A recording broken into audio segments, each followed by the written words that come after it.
Are you thinking of learning to fly in your 40s? Well, forget what the 20-something-year-old flight instructor tells you.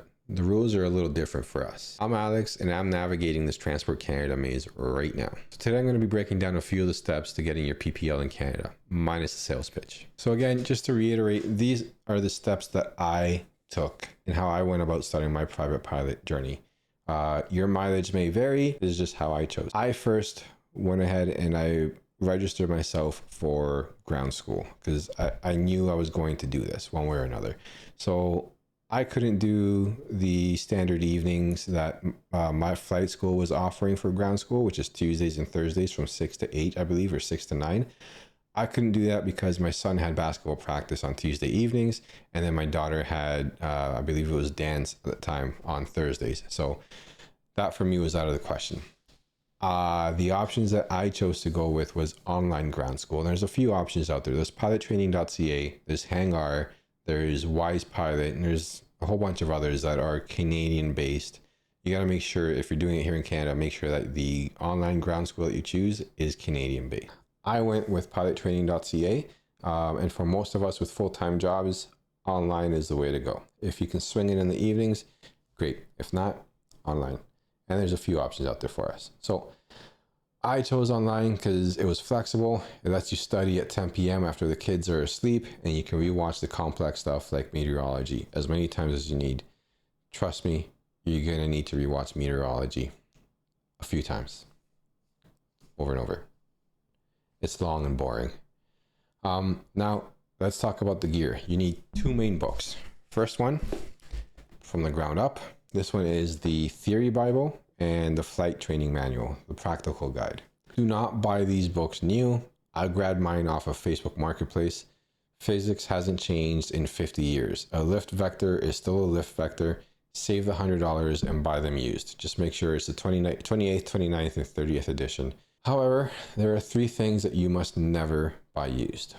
One is your VNC chart, your VTA chart, and the Canada Flight Supplement. So these are legal documents with strict expiry dates.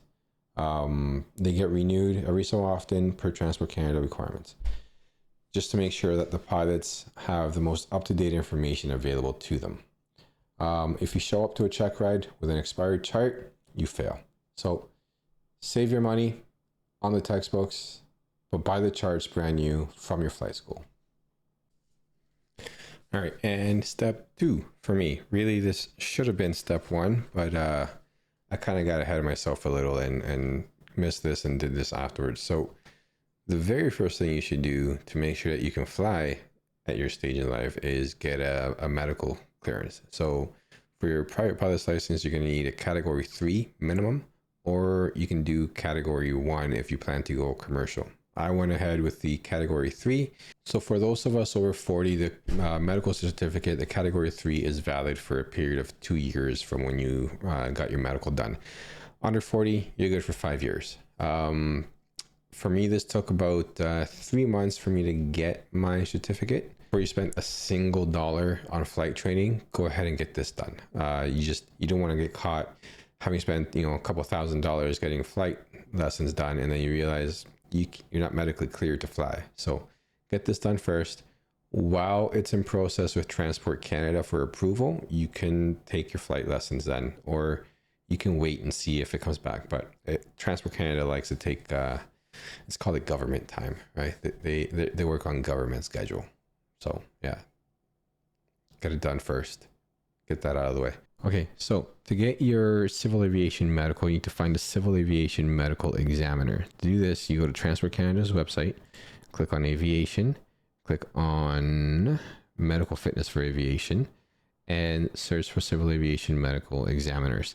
You do this based on the country that you're in. Since we're in Canada, we're going to go Canada. The others are really just if you already have PPL, but you're living in another country and you need to find someone who's certified by Transport Canada, that's where you would go into one of these other countries. But being that we're midlifers going for our PPL in Canada, we're going to click Canada, we're going to click submit, select your province, and then select your city.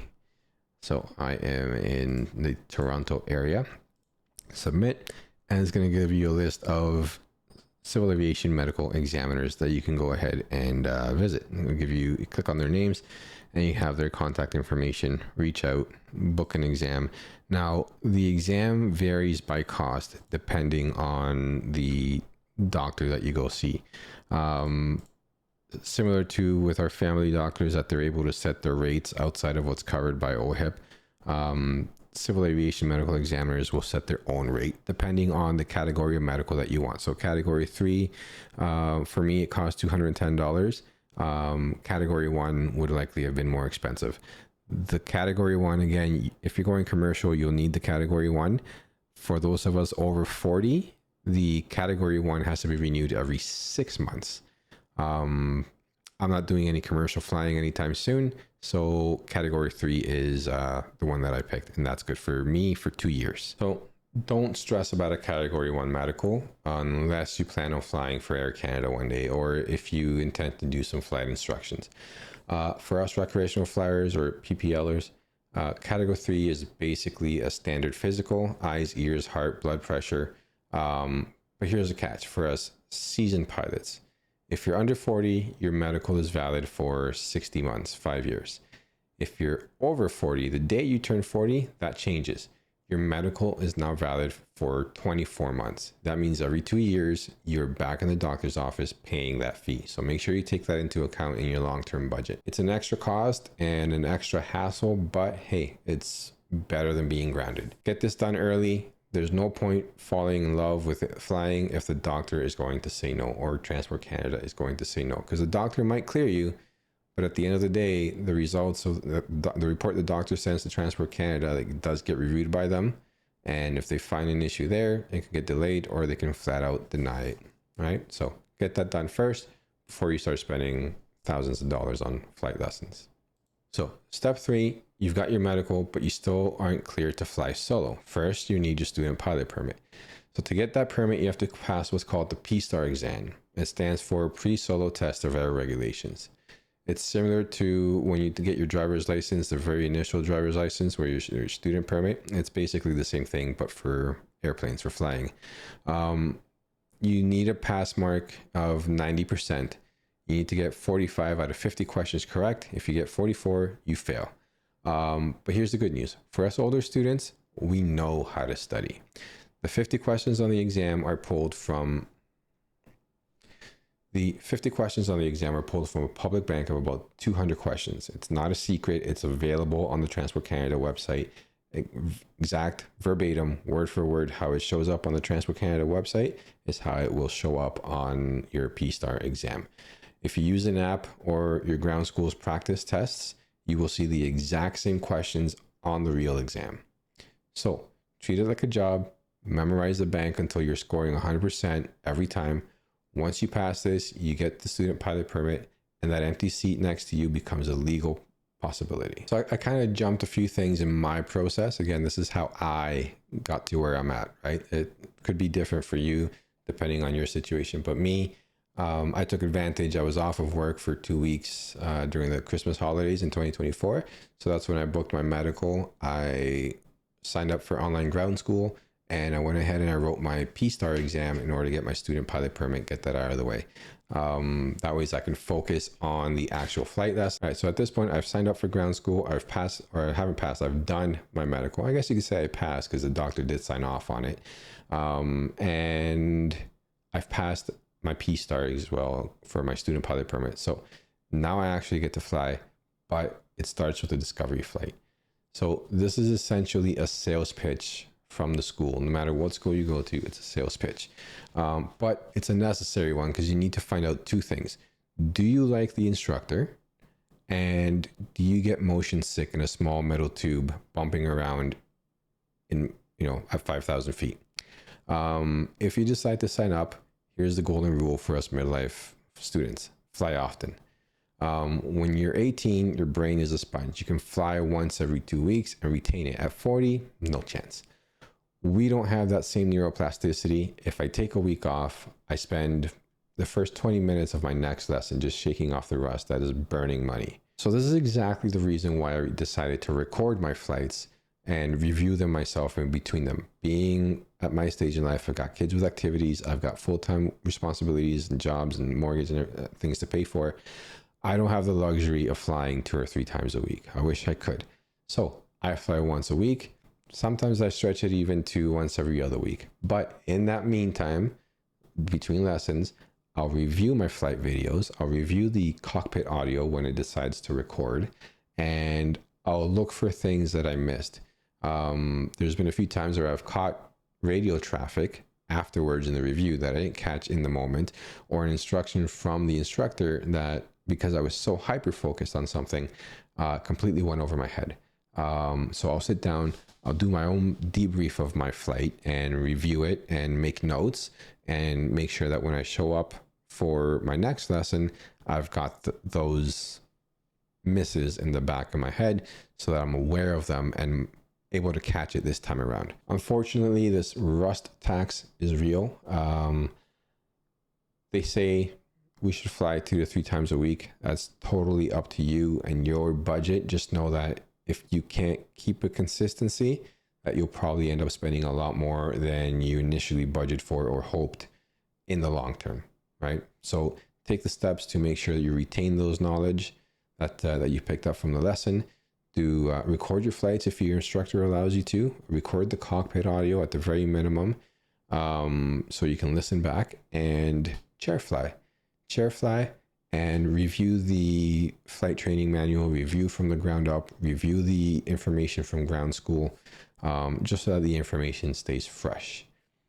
One of the things that I do to do my chair flying, so at flight schools, they sell these posters of the Cessna panels that people will post up on their wall, and they'll stand in front of it and they'll go through the motions and procedures, for their, whatever emergency procedures are going through, or a pre-start check or post-landing check or pre-landing check, just going through the checklist, going through the motions. What I like to do is I have this really cool setup at home, and I have Microsoft Flight Simulator. Now, it's not the same, right? Because when you're up in the air, you'll feel the plane moving side to side. You'll feel the wind jostling the plane around. But when you compare chair flying to chair flying, putting your finger on a poster on the wall is not the same as sitting down at your computer on a flight simulator and going through those same motions. So step 5, you can fly the plane, but you can't talk to anyone on the radio, at least not yet legally. So what you need is your restricted operator certificate -aeronautical. So basically allows you to use the radio that's in the plane, communicate with other air traffic or ground through the radio in the plane. It's pretty straightforward. It's usually done right at your flight school by an authorized examiner. There's a short written test and a quick practical test where you demonstrate that you know how to say Mayday properly, and proper procedures for declaring an emergency, proper procedures for announcing saying your intentions, or announcing your location in this massive sky. And obviously you can't go solo if you can't talk to air traffic control, so knock this out early. It allows you to talk to other air traffic. The instructor will let you handle the communications, just gets you that experience and prepares you for when you do go solo, you're comfortable on the radio. And now we move on to step 6, the Transport Canada written exam, also known as the PPAER if you're doing your private pilots.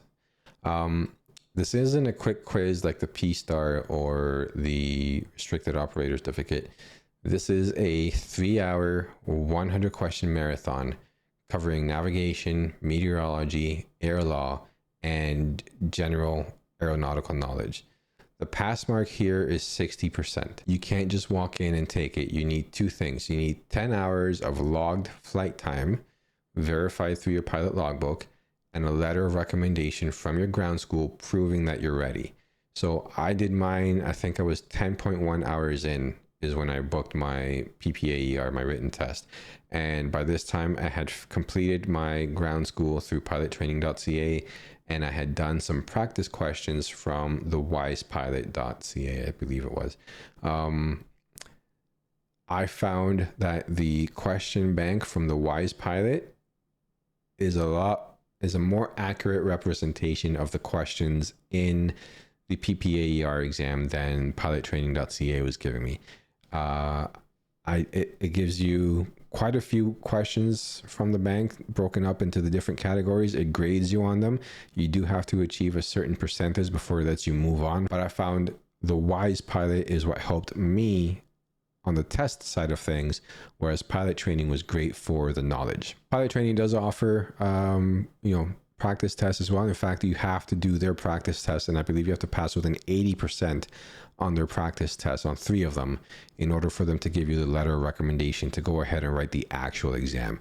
The reason I chose to use WISE Pilot was I didn't want to waste those 3 practice tests on pilot training. So I did my practice through WISE Pilot, which was a great resource. And once I was comfortable with that, I did my 3 practice tests on pilottraining.ca so I can get my letter of recommendation. Now, here's my advice for the midlife pilot. Do this early. Don't wait until you're 50 hours in. The reason I suggest that, it allows for you to put all your mental bandwidth on the actual practical flight lessons, right? You get the written part out and you can focus on the flight lessons. Right? Like learning to land a plane is stressful enough. You do not want the weight of a massive exam hanging over your head while you're trying to prep for your flight test. So get the theory done, get the passing grade in your pocket, then you can focus 100% of your brain power on just flying the plane. So to recap, before you can legally fly that plane by yourself, you need these 3 pieces of paper: your medical certificate, you need your student pilot permit, and you need your restricted operator certificate for aeronautical use. Everything else, the headset, the iPad, the ground school, that's just noise.